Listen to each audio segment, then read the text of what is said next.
Guys, after our last weekly candle didn't close above the $95,200 level, we saw a bearish weekly candle start as we expected today. And the question now is, are we going to fall all the way down to the $75,000 level? Or is this just a trap to farm a few short positions for the market makers before reversing the price to the upside? I can already tell you guys, I am still in my short position and I am myself a little bit confused. Currently, I'm completely transparent and honest. I know my P&L history always looks like I'm never confused, but this is not the case. As you know, I'm fully transparent. And what happened yesterday in the charts is just an absolute market maker wicking around, just trying to trap as many people in any direction as possible. And we need to be honest here. We didn't see a weekly candle close above the $95,200 level, which I told you will be important to start bullish into the next week. But we also didn't see a 4-hourly candle close below the $94,200 level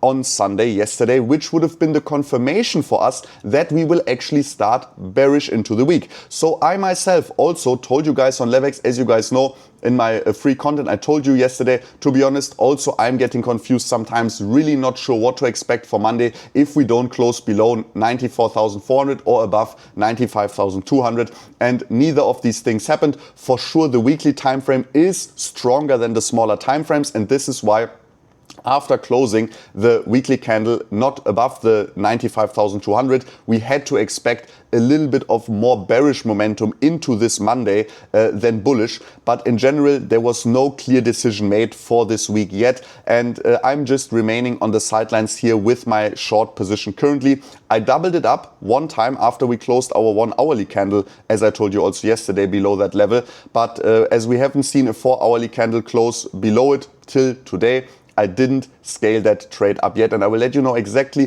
what price levels I'm now keeping an eye on to know if this bearish momentum for the start of this week will continue for the rest of the week. As always, guys, make sure to smash up a like. Don't forget to subscribe, activate the bell so you don't miss out on any future uploads and on any future trades of mine. As you guys know, I'm always sharing my entries in real time. I'm always letting you know exactly what I'm doing when I'm taking profits, when I'm scaling my trade up, when I'm moving my stop loss. As always, guys, if you have an account on Levex, you can completely for free, even if you have signed up with someone else's affiliate link, you can just search for CryptoMo, go to my profile, follow me there, and from there on you will receive all of my trade updates here in the exclusive content section. You can check it here, you will get all of my posts, and if you go to my profile directly, actually, you will even be able to follow my trades completely live. So you can exactly see what my unrealized profit is, when I'm realizing profits, and so on. But now let's just jump right into the charts. And the first thing I can already tell you guys is that if Ethereum is actually falling below the $3,200 level and is closing a couple 4-hourly candles today, but importantly also the daily candle below, this would be the first sign that this week might continue to be bearish for Bitcoin and the rest of the cryptocurrency markets, because we will get the first signal that not only were the altcoins a lot weaker over the weekend, but on top of that, we are actually seeing a break of the low points for altcoins already, which will mean there is significant weakness in the markets in general, and this will sooner or later also have an impact on Bitcoin if there is general weakness in the markets, right?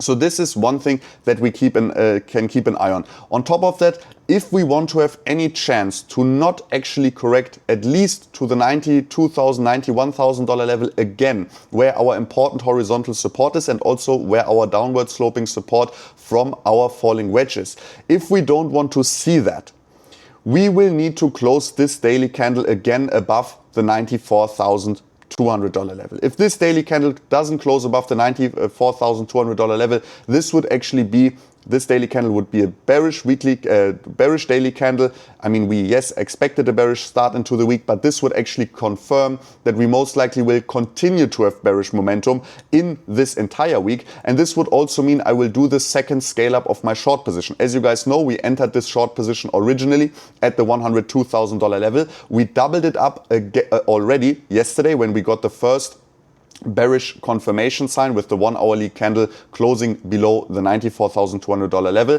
And now I'm just waiting for the second confirmation, which would have been the 4-hourly candle close below on Sunday. Then I would have already doubled my trade up now 2 times, but as this didn't happen and we suddenly reversed, dumped again, this was all market maker manipulation for sure. As we didn't see that, I didn't double my trade yet. I will wait for today's daily candle to do this final double up for this short position, because if we're closing this daily bearish, we need to expect that the daily candle will retest our $92,000 support, and in the case that we are breaking that to the downside with then, for example, tomorrow's daily candle, we will just need to keep an eye on one single thing, and I will let you know exactly what that is already right now, but I will keep you up to date in my future videos on if it's happening or not. As you can see, we had a fake out of this falling wedge here already once. How do you spot a fake out? Guys, everyone that is following my channel knows this anyways. As always, we are not overcomplicating things. This is also how you can get a nice green P&L history. It's by not overcomplicating things, you know. But in general, if we are going over here to the charts, we can see that we have a daily candle that closes below. We will have a daily candle that will probably retest this old support as resistance.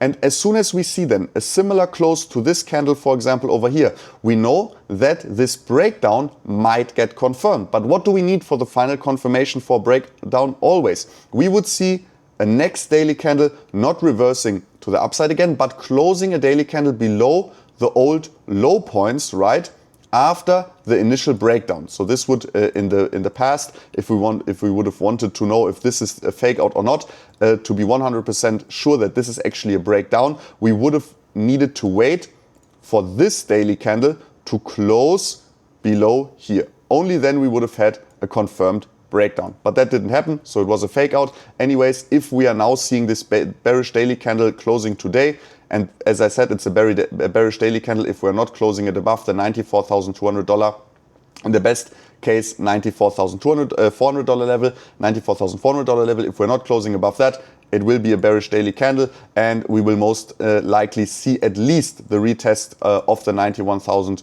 to $92,000, and this will be then the deciding price level where we will need to get very, very careful, because if that breaks to the downside with a confirmation, our next support will only be the 200 daily moving average. I'm 100% sure about that we will at least retest the 200 daily moving average in the case of a breakdown here, and if we are seeing that, I mean, for sure, we don't have a super high likelihood that the 200 daily moving average would break to the downside as well. But if that happens as well, we would need to prepare for a correction all the way down to the $75,000 level.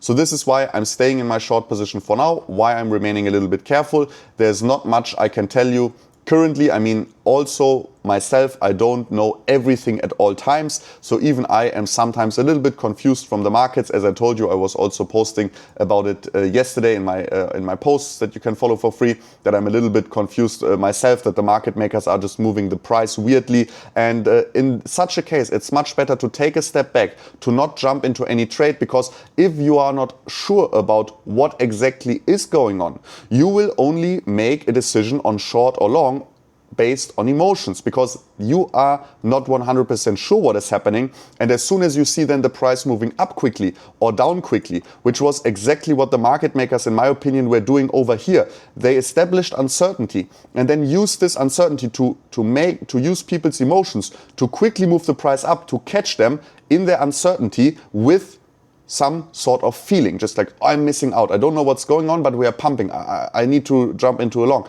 The other way around, then it goes down. Oh, I don't know what's going on, I need to go short, the price is dumping fast.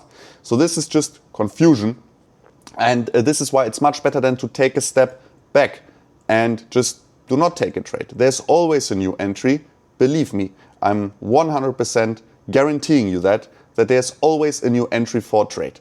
Maybe not for your HODL portfolio, that's very true, but for a trade, there's always a new entry. And this is why, for me, I'm remaining in my short. If we get the daily candle bearish confirmation, I will scale this trade up. Besides this, guys, there's not much to say. I hope you enjoyed the video. Smash up a like, don't forget to subscribe, activate the bell, leave a comment down below.